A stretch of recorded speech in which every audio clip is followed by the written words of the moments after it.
하나님 주신 말씀 우리 함께 보도록 하겠습니다. 하나님 말씀은 디모데후서 4장입니다.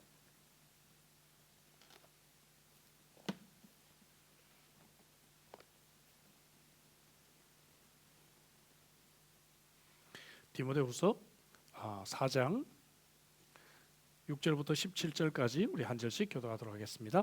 6절 제가 읽도록 하겠습니다. 전제와 같이 내가 벌써 부어지고 나의 떠날 시각이 가까웠도다.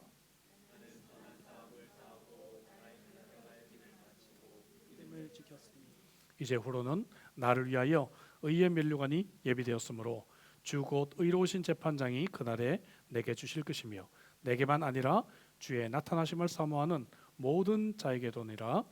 너는 어서 속히 내게로 오라. 데마는 이 세상을 사랑하여 나를 버리고 데살로니가로 갔고 그레스게는 갈라디아로 디도는 달마디아로 갔고 누가만 나와 함께 있느니라. 내가 올 때에 마가를 데리고 오라. 그가 나의 일에 유익하니라. 두기고는 에베소로 보내었노라. 내가 올 때에 내가 드로와 가보의 집에 둔 겉옷을 가지고 오고 또 책은 특별히 가죽 종이에 쓴 것을 가져오라.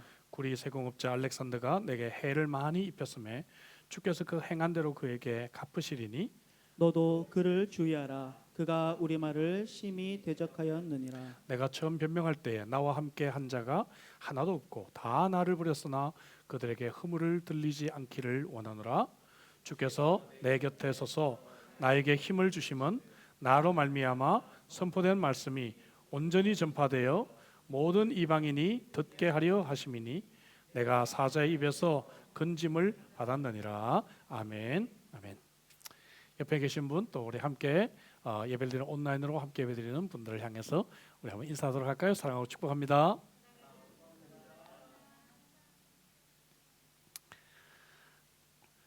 오래전 한국에서 방문하신 분이 저에게 음악 CD 하나를 선물로 주셨는데 7080 가요였습니다.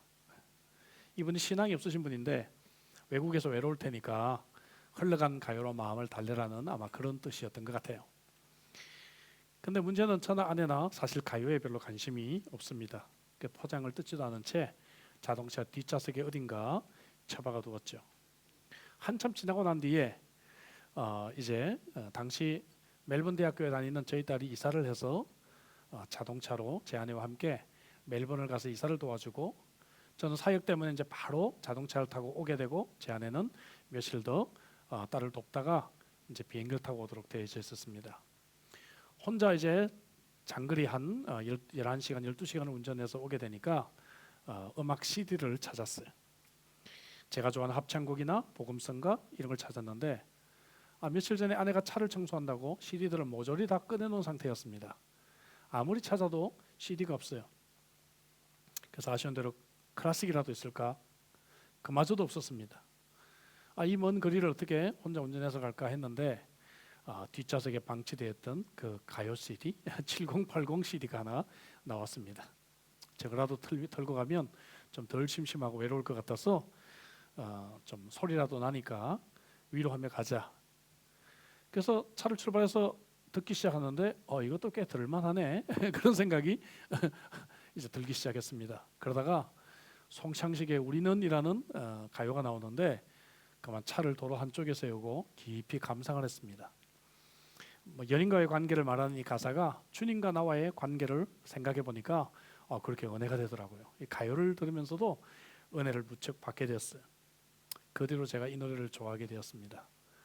물론 이 노래를 부를 기회가 별로 없지만 여러분 제가 처음부터 가요를 좋아하게 되었나요? 전혀 그렇지가 않아요. 한 번도 가요는 좋아해 본 적이 없고 또 어떤 곡들은 한 번도 들어본 적도 없는 곡들입니다. 근데 이런 곡들을 좋아하게 된 이유는 단순합니다. 왜 그럴까요? 다른 음악이 없었기 때문에, 다른 들을 음악이 없었기 때문이었죠. 선택의 여지가 없었어요. 사랑하는 우리 형제자매 여러분, 하나님께서도 똑같은 이유로 우리들에게 하나님의 노래를 들려주시기를 원하시는 것입니다. 그래서 하나님께서 우리가 그동안에 사서 모았던 CD들을 하나씩 없애실 때가 있어요. 친구가 등을 돌리고 직장에서 오랫동안 일했던 직장에서 내가 이제 물러나거나 혹은 새로운 일을 찾아야 되는 순간들이 옵니다. 교회에 왔지만 교회에서도 말 붙일 사람이 마땅치 않아서 참 외로움을 겪을 수도 있습니다. 내가 가진 것이라고는 하나님의 노래 CD 하나밖에 없을 때까지 어떨 때 하나님은 내 것들을 하나하나 없애시고 나를 고독의 환경에 머무르게 하실 때가 있다는 것이죠. 그래서 고독은 우리를 하나님께 주목하게 만드는 하나님의 방법입니다. 그러나 사실 이 고독이야말로 오늘 이 현대인들이 직면하는 가장 심각하고 파괴적인 질병에 속합니다. 상당히 많은 사람들이 공동체 안에서도 고독과 외로움을 느끼고 있죠. 자신을 둘러싸고 있는 그러한 군중들과 직장, 이웃, 학교, 교회, 심지어 가정 안에서조차도 소외감과 외로움을 느끼고 살아가고 있습니다. 특별히 요즘 코로나 바이러스로 인해서 여러분 직장에서 해고되었거나 사업 바빴던 것들이 접었거나 혹은 또 여러분 외출이 자유롭지 못해서 사람들을 많이 만나지 못하는 지금 어떤 면에서 우리가 가정에서 거의 갇혀 있고 참 혼자 시간을 많이 보내야 되는 이 시점이야말로 우리는 더욱 고독의 문제가 우리에게 참으로 심각하다고 할 수가 있어요.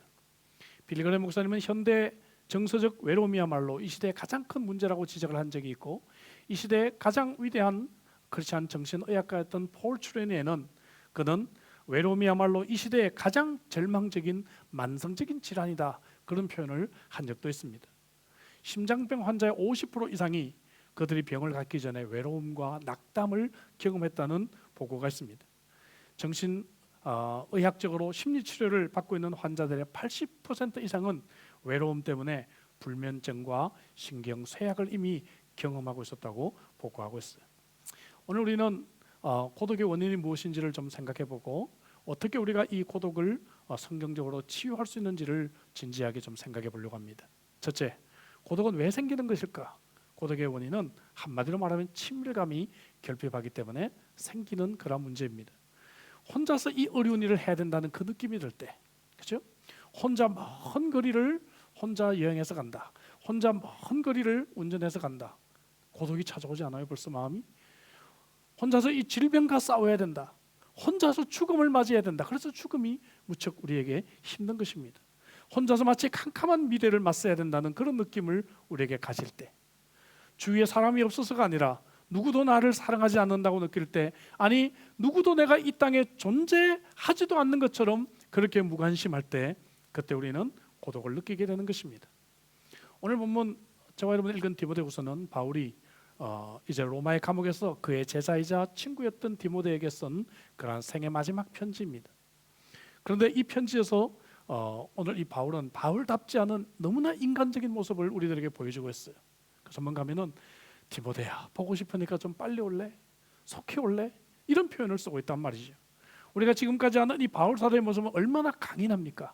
타협하지도 않고요, 주의 복음을 위해서라면 목숨까지 바칠 수 있는 아주 정말 용맹스러운 그러한 복음의 그러한 참으로 사도였죠.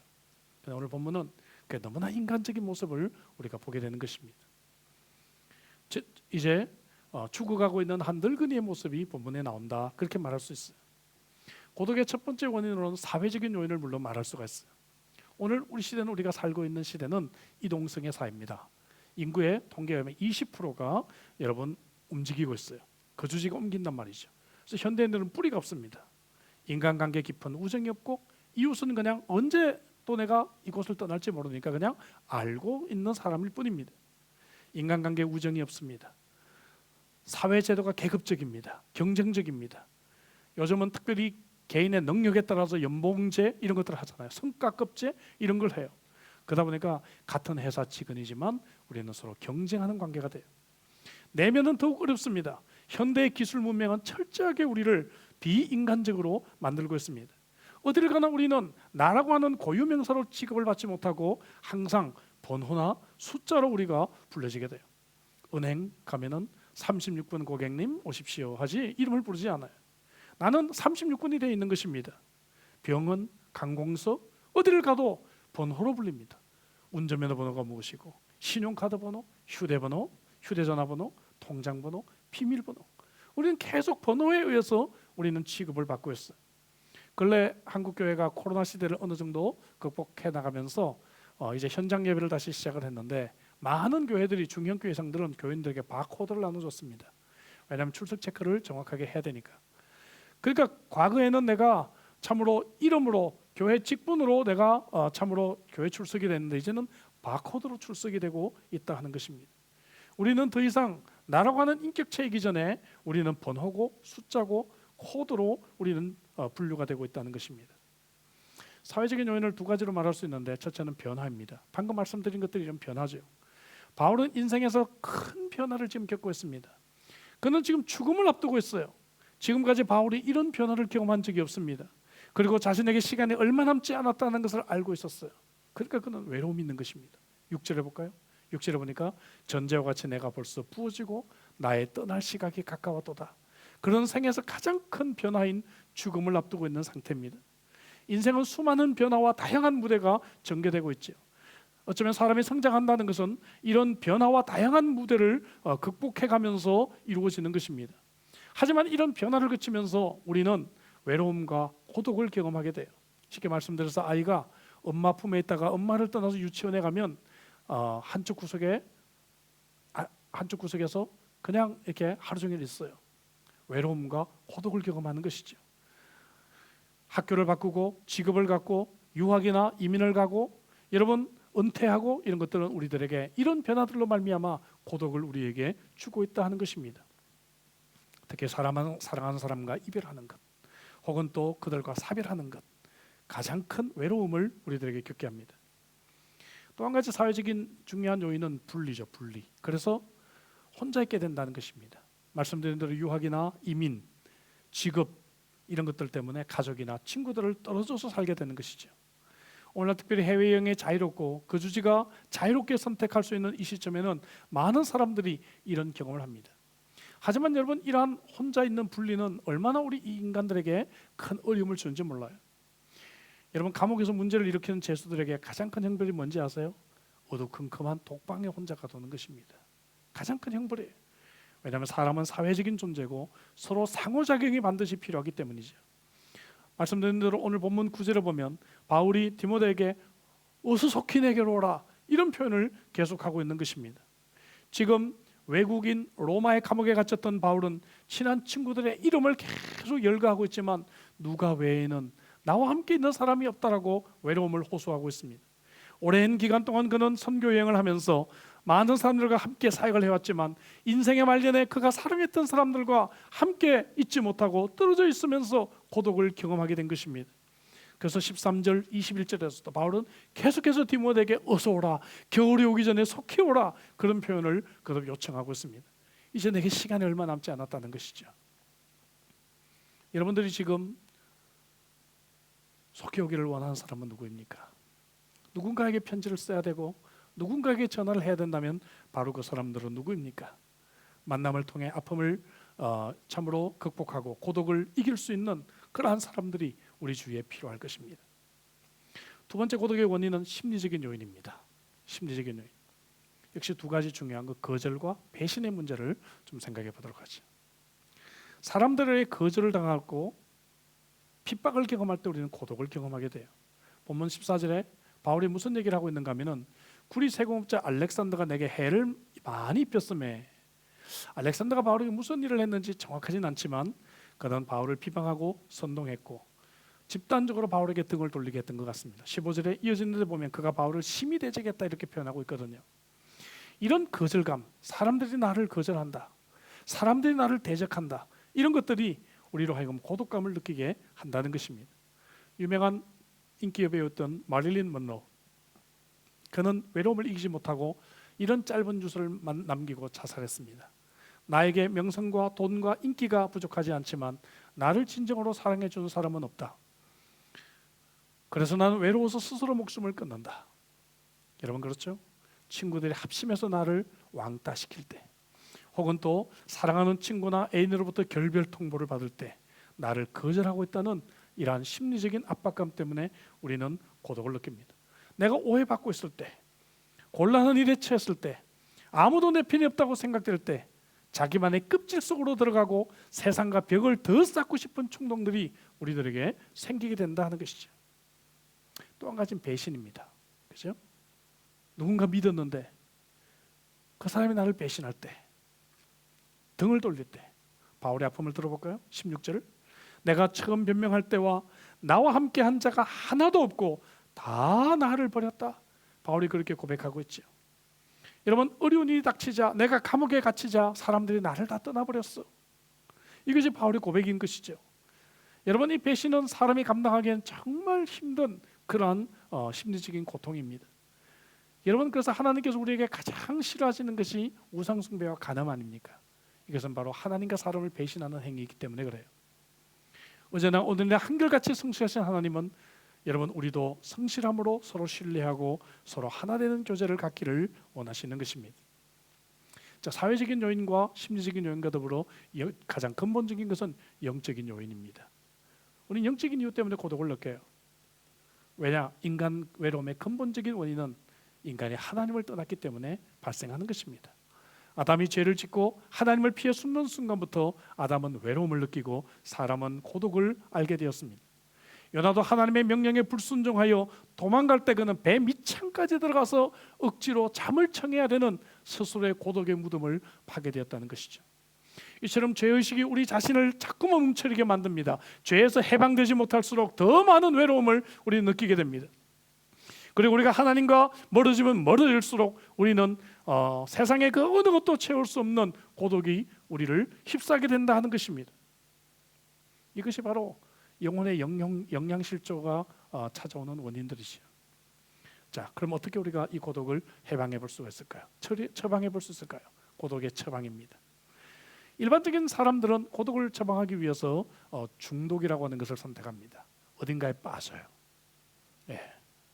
일에 중독돼서 모든 시간과 정력 다 쏟아붓고 죽도록 일하고 집에 들어와서 쓰러져 잡니다. 고독한 시간을 없애기 위해서.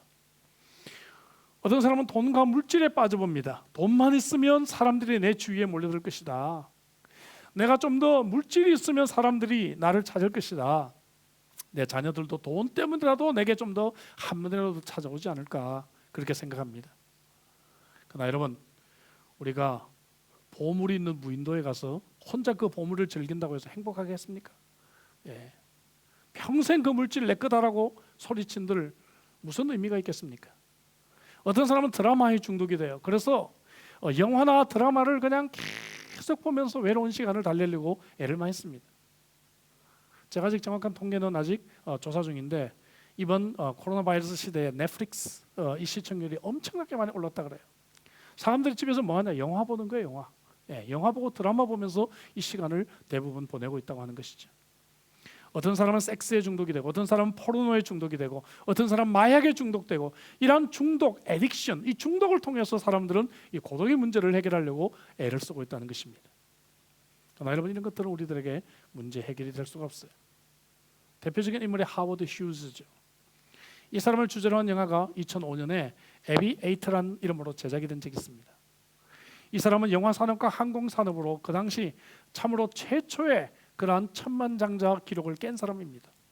그는 수많은 할리우드 여배우들과 함께 쾌락을 즐겼던 사람이에요. 세금을 피하기 위해 멕시코 해변가의 멋진 그런 호텔에서 FBI 출신의 경호원들을 고용해서 그는 자기의 생애를 보냈습니다. 하지만 극도의 편집증과 강박증 때문에 모든 창들을 다 밀봉하고 어두운 방 안에서 혼자 알몸으로 인생의 최후를 맞게 되었습니다. 영양실조와 탈수로 신장이 망가졌고요, 마약 과다 투여로 해서 온몸에 주사 바늘이 있는 채로 발견이 되었습니다. 심지어 죽은 상태에서도 바늘이 5개가 몸에서 나왔습니다. 여러분, 중독으로는 이 고통을 치유할 수가 없어요. 어떻게 이 고독을 치유할 수 있을까? 오늘 본문을 통해서 이 바울의 이 샘플을 통해서 우리는 하나님의 이 치유법을 몇 가지 좀 생각해 보겠습니다. 첫째, 그것은 바로 이 고독을 치유하시는 주님을 신뢰해야 된다는 것입니다. 18절을 볼까요? 18절을 보니까 주께서 나를 모든 악한 일에서 건져내시고 또 그의 천국에 들어가도록 구원하시리니. 여러분, 바울은 지금 말씀드린 대로 생의 마지막 순간을 맞고 있습니다. 그는 지금 죽음을 앞두고 있어요. 디모데후서는 그의 마지막 편지입니다. 이 생의 마지막 순간에서도 바울을 붙들고 있었던 것은 주님에 대한 신뢰입니다. 이 주님을 붙들고 있는 것이죠. 여러분 우리가 알다시피 욥도 자기가 가지고 있는 모든 재산을 잃고 여러분 자기의 자식들마저 잃고 사랑하는 아내마저 등을 돌리는 그러한 고독을 경험했을 때 그가 무엇이라고 고백합니까? 욥기 19장 25절부터 26절에 보니까 내가 알기에는 나의 대속자가 살아계시니 마침내 그가 내 위에 서실 것이라. 그가 땅 위에 서실 것이라. 내 가족이 벗김을 당한 뒤에도 내가 육체 밖에서 하나님을 보리라. 부활주일날 설교였죠. 여기서 사용된 구속자라고 하는 말은 나를 고치시고 낫게 하시는 치유자 예수 그리스도로 우리가 설명할 수가 있습니다. 여러분 주님은 지금도 살아계시고 우리의 모든 아픔과 상실을 치유해 주시는 주님이신 줄로 믿습니다. 사랑하는 여러분, 우리가 어떤 일 때문에 쓸쓸한 외로움과 처량한 자기견민을 느끼고 있습니까? 예수님만이 우리의 해답이십니다. 사람은 우리의 답이 될 수가 없습니다. 예수님만이 우리의 아픔과 상처를 싸매시고 치유해 주실 수가 있으십니다. 욥은 하나님께서 반드시 회복해 주실 것을 신뢰했어요.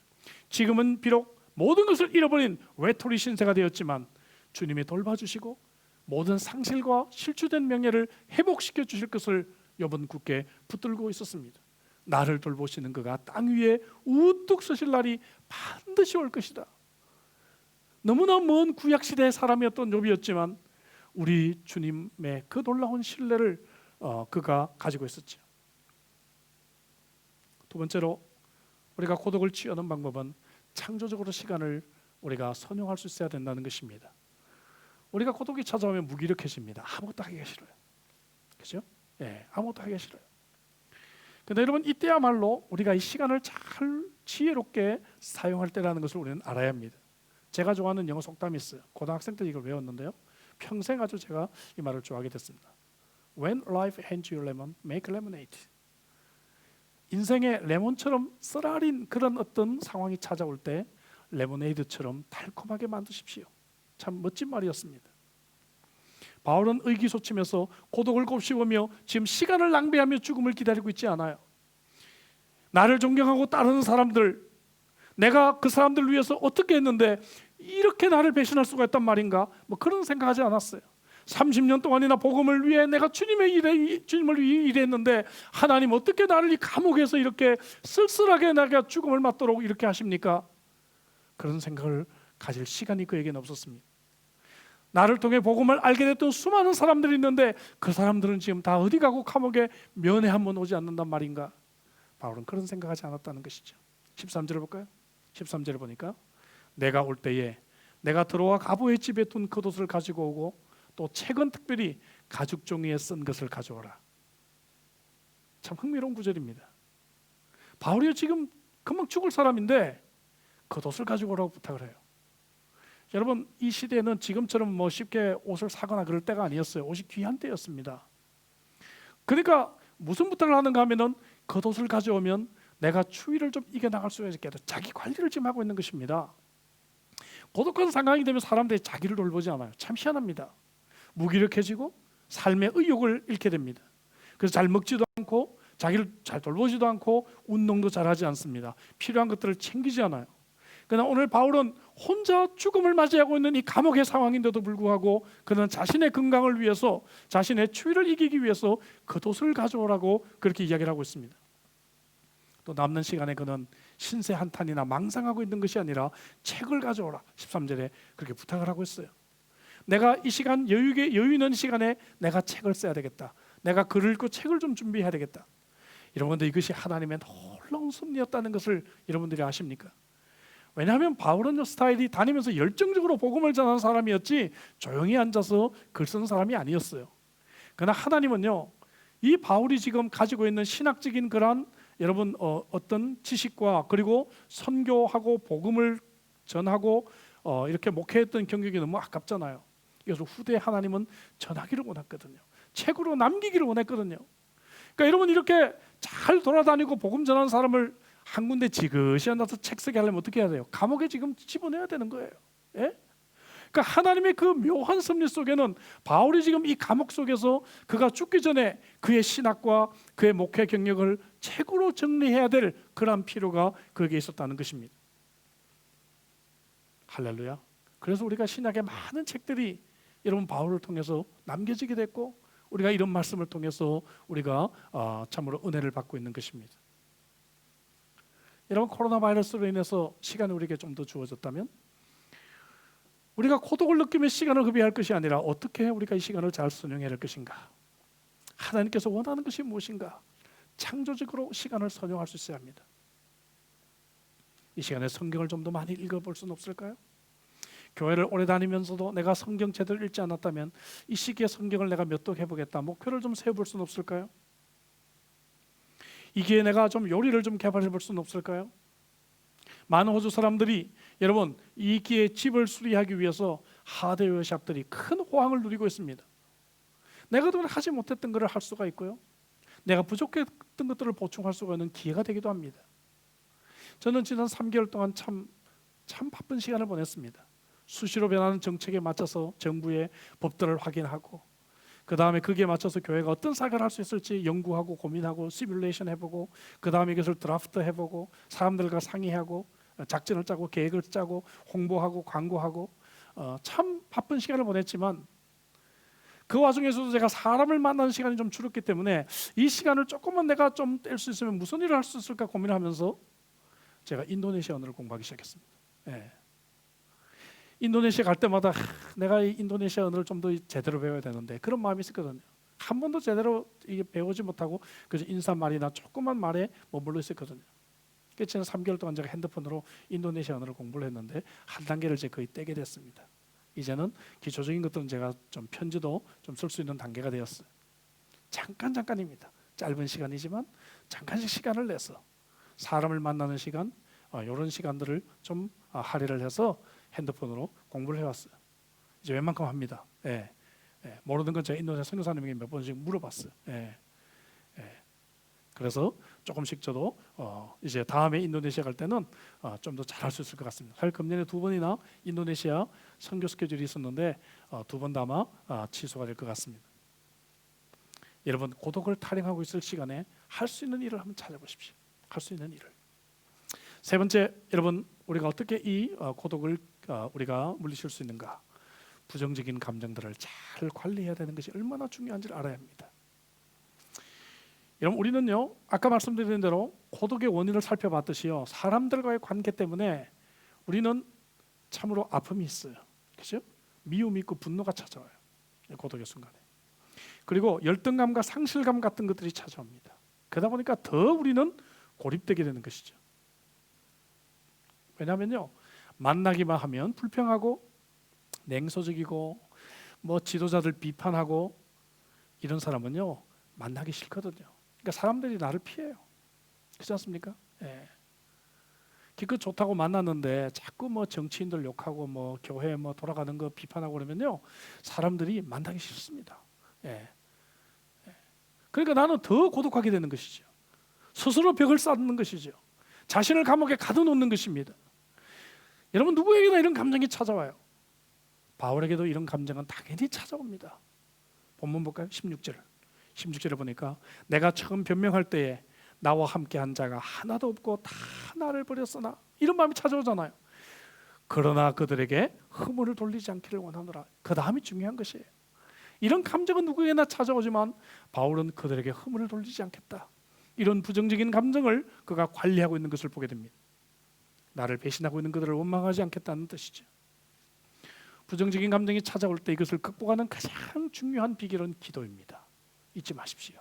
그럴 때마다 우리는 즉시 무릎을 꿇고 기도해야 합니다. 가장 대표적인 인물이 다윗 아니겠어요? 극심한 고독과 상처를 경험한 그가 쓴 수많은 시편들은 그에게 찾아왔던 이 부정적인 감정들을 극복하기 위한 몸부림으로 나온 것들입니다. 다윗은 기도를 통해 마음의 상처와 아픔을 하나님께 그대로 토해내면서 성령께서 주시는 치유를 그는 경험하고 있었다는 것입니다. 사랑하는 우리 형제자매 여러분, 외로우십니까?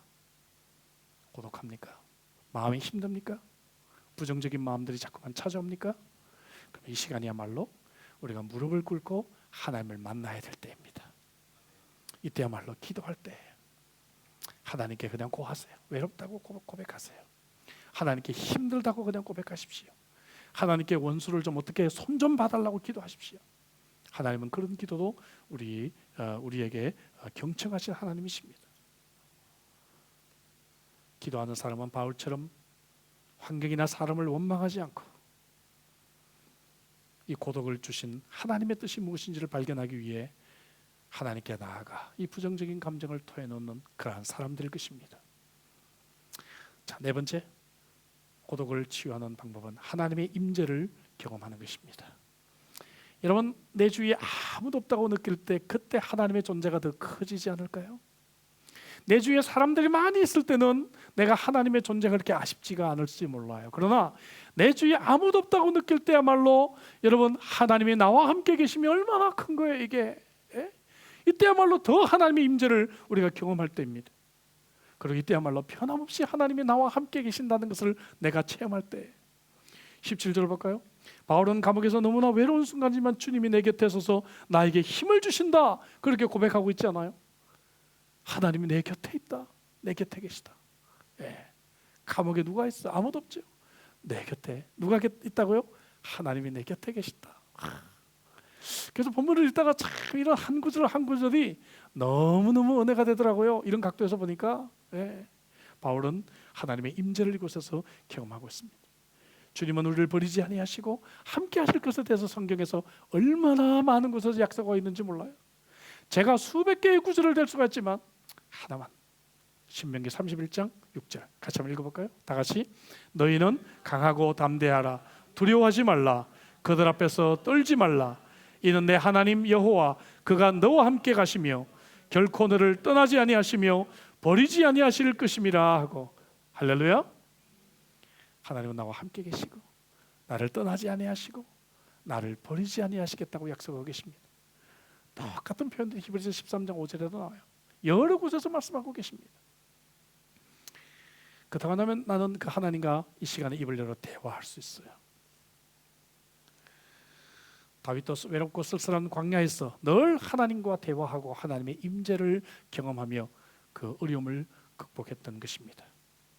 그렇다고 하면 오늘 우리가 경험하는 이 고독은 어떤 면에서 하나님과 깊은 임재를 경험할 수 있는 그러한 은혜의 장이 될 수도 있을 것입니다. 마지막 다섯 번째 우리가 이 고독을 치유할 수 있는 방법은 다른 사람을 숨기라는 것입니다. 여러분, 고독의 비결은 내가 눈을 한번 돌려보는 것입니다. 어떤 분의 표현대로 채널을 한번 바꿔보는 것이죠. 왜 한 가지 채널만 봅니까? TV에서 좀 인생의 채널을 좀 바꿔보는 것이에요. 채널을 바꿔서 코로나 바이러스 때문에 다른 나라들은 어떤 어려움이 있나 한번 채널을 돌려보세요. 언론에 조금씩밖에 보도가 안 되지만 특별히 제3국의 상황을 여러분들이 한번 모니터링 해보세요. 그러면요, 너무너무 큰 감사가 우리들에게 찾아올 겁니다. 아, 이런 나라는 이렇게 어렵구나. 그리고 내가 저 사람들을 위해서 내가 좀 도울 수 있는 일이 무엇일까? 우리는 발견하게 됩니다. 다른 사람의 필요에 초점을 한번 맞춰보자는 것이죠. 세상에는 나보다 훨씬 더 외로운 사람이 많고 세상엔 나보다 훨씬 더 여러분 고독을 경험하고 있는 사람들이 많아요. 나의 도움과 나의 필요를 여러분 간절하게 필요한 사람들이 많이 있어요. 17절에 다시 읽어볼까요? 17절입니다. 주께서 내 곁에 서서 나에게 힘을 주시면 나로 말미암아 선포된 말씀이 온전히 전파돼요. 그 다음 중요합니다. 모든 이방인이 듣게 하려 하심이니. 여러분, 바울은 지금 죽을 상황이에요. 그토록 이방인들에게 복음을 전했지만 바울이 감옥에 갇혔다고 한 명 찾아온 사람이 없어요. 그런데 이러한 상황 속에서 여러분, 바울 사도가 어떻게 합니까? 이방인들을 여전히 생각하고 있습니다. 이방인들에게 복음이 전하고 그들을 내가 섬기는 이 직분을 그는 잊지 않고 있어요. 어떻게 하면 내가 이방인을 지금 이 순간에서 섬길 수가 있을까? 아마 바울은 성경을 쓰는 그 순간에도 이방인들을 가슴에 품고 있었으리라 저는 생각할 수 있습니다. 내가 아기를 낳고 싶었지만 아기가 생기지 않을 때 여러분, 아기에게 쏟을 사랑과 애정을 세상에서 사랑이 필요한 다른 사람에게 쏟을 수는 있지 않겠습니까? 요양원의 70%의 사람들이 아무도 면회온 사람이 없다고 합니다. 그렇다고 하면 내가 찾아가서 그분들에게 친구가 되어주고 말동무가 되어줌으로 인해서 서로의 고독을 치유할 수가 있지 않을까요? 흥미로운 것은 내가 다른 사람들에게 친구가 되어주면 그 사람의 고독만 치료되는 것이 아니라 나의 고독까지도 치료될 수 있다고 하는 것입니다.